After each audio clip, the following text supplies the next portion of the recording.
अस्सलाम वालेकुम जी दोस्तों, कैसे हो। आज हमने एक गलती का इजाला करना है, नमाज के मुतल्लिक़ा गलती है। आपने भी ये वीडियो सुननी है। अगर आपकी गलतफहमी है तो आपने भी अपनी गलतफहमी दूर करनी है। अगर आपके किसी दोस्त की है तो उसको भी कहना है कि वो भी अपनी गलतफहमी दूर कर ले। तो मसला ये है, गलतफहमी ये है कि नमाज के मुतल्लिक़ा एक मसला है, क्योंकि नमाज आप जानते हैं, नमाज हमारे दीन में फ़र्ज़ है और नमाज बाजमात पढ़ना भी फ़र्ज़ के दर्जे में है। तो कई लोग नमाज पढ़ते हैं लेकिन बाजमात नहीं पढ़ते। बाजमात नमाज पढ़नी चाहिए। तो बाजमात नमाज के हवाले से एक गलतफहमी है जो हमारे माशरे के लोगों में पाई जाती है कि जब हम हदीस पेश करते हैं, सुनाते हैं कि नबी करीम सल्लल्लाहु अलैहि वसल्लम ने हमेशा सहाबा इकराम को नमाज शुरू करने से पहले सफ़ों को बराबर करने का हुक्म दिया है। और बुखारी शरीफ में ये रवायत आती है, आप सल्लल्लाहु अलैहि वसल्लम ने इरशाद फरमाया, सफ़ू सुफूफ़कुम फ़इन्ना तस्वियत सफ़ी मिन तमाम सलाह औ कमा क़ाल नबी सल्लल्लाहु अलैहि वसल्लम, के सफ़ को मिलाओ, सफ़ को मिलाना नमाज को मुकम्मल करने में से है। लेकिन हमारे लोग बहुत सारे हैं वो इस पर अमल नहीं करते और उल्टा उस पर एक गलतफहमी ये पेश की जाती है कि नमाज की हालत में दाएं पाँव का अंगूठा नहीं उठाना चाहिए। दाएं पाँव का अंगूठा नहीं उठाना चाहिए जी, इसलिए कि अगर अंगूठा उठाया जाता है तो नमाज का खुशू खुजू ख़राब होता है, नमाज के इत्मीनान में खलल आता है। ये बात अपनी जगह हक़ है कि नमाज में खुशू खुजू होना चाहिए, नमाज में इत्मीनान होना चाहिए, नमाज में ठहराव होना चाहिए। ये नमाज का फ़र्ज़ है, यानी नमाज के फ़राइज़ में से है। लेकिन ये नहीं होना चाहिए कि नमाज के फ़राइज़ को पूरा करते हुए बंदा सुन्नत को छोड़ दे। सुन्नत जो है ये आप सल्लल्लाहु अलैहि वसल्लम की बड़ी तकीदन आप सल्लल्लाहु अलैहि वसल्लम ने ये सुन्नत इरशाद फरमाई है।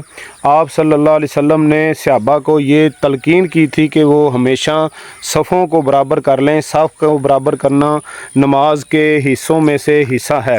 तो सहाबा किराम फरमाते हैं कि हमारे पाँव और कंधे मिले हुए होते थे जब हम नमाज की हालत में खड़े होते थे। तो इसलिए बहुत सारी दलाइल अहादीस मौजूद हैं इस पर कि नमाज की हालत में पाँव को मिलाना चाहिए। तो गलतफहमी क्यों पेश की जाती है कि पाँव के अंगूठा जो है ना वो अगर उठाएंगे, पाँव उठाएंगे तो फिर साफ़ तो मिलानी पड़ेगी। तो ये बंदा सारे दलाइल का इनकार इस तरह कर दे कि पाँव में यानी कि नमाज में पाँव नहीं उठाना चाहिए। तो ये बहुत ही मतलब कि बच्चगाना बात है। तो मैं कोई ऐसा लफ्ज़ नहीं बोलता जिससे किसी को दिल आज़ारी हो। तो ये बच्चों वाली बात है, कोई ऐसी बात नहीं कि इसकी कोई दलील हो या इसको कोई मजबूती हो, शरीयत की तरफ से इसको कोई सपोर्ट हो। ये बात गलत है।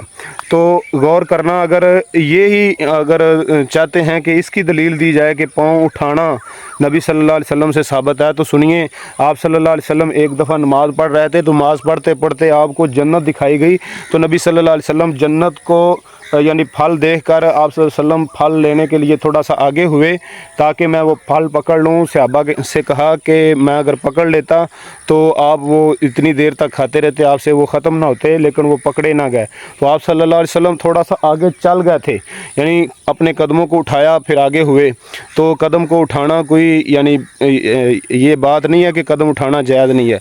और दूसरी बात है कि अगर फिर आप सल्लम को जहन्नम दिखाई गई तो आप सल्लम पीछे को हुए, पीछे को यानी नमाज़ पढ़ते हुए। तो इस तरह अगर और भी दलाइल देखे जाएँ तो सुनन अबी दाऊद में आता है कि आप सल्लल्लाहु अलैहि वसल्लम बाजमात नमाज़ पढ़ा रहे थे, सहाबा इकराम भी पढ़ रहे थे। तो आप सल्लल्लाहु अलैहि वसल्लम ने फरमाया, जब नमाज की हालत जूते समेत नमाज़ पढ़ रहे थे तो जबरील अलैहिस्सलाम ने बताया आकर कि आपके जूते सही नहीं है तो आप उतार दें। नबी पाक ने अपने जूते उतार दिए, सहाबा ने भी उतार दिए। तो जब जूते बंदा उतारता है तो फिर पाँव तो उठाना पड़ता ही है। तो आप सल्लल्लाहु अलैहि वसल्लम ने फरमाया जो कदम सफ़ को मिलाने के लिए उठता है वो जन्नती है। तो जब बंदे का किसी का वज़ू टूट जाता है तो वो बंदा दरमियान से निकल जाता है, तो सफ़ को मिला लेना चाहिए।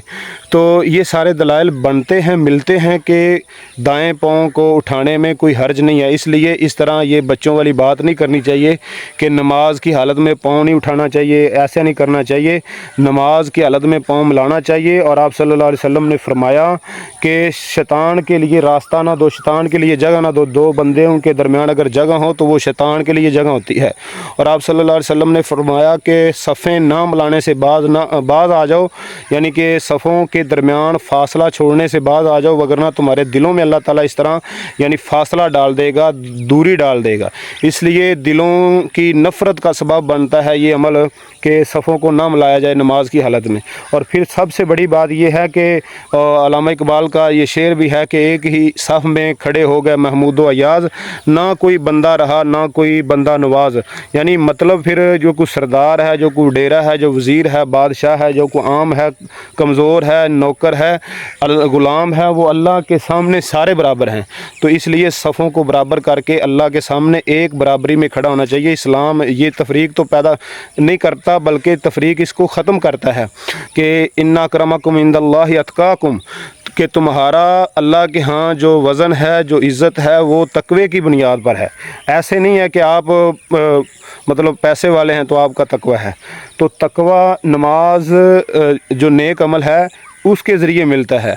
तो इसलिए अल्लाह के यहाँ सारे बराबर हैं। तो ये बराबरी की एक सूरत है कि नमाज की हालत में पाँव को मिलाया जाए। अगर आपकी ये गलत फहमी थी तो आपने अपनी गलत फहमी को दूर कर लिया है, तो आप हमारी यानी अपना तायद कर दें कमेंट्स के अंदर, और इस वीडियो को लाइक करें, शेयर करें, कमेंट्स करें।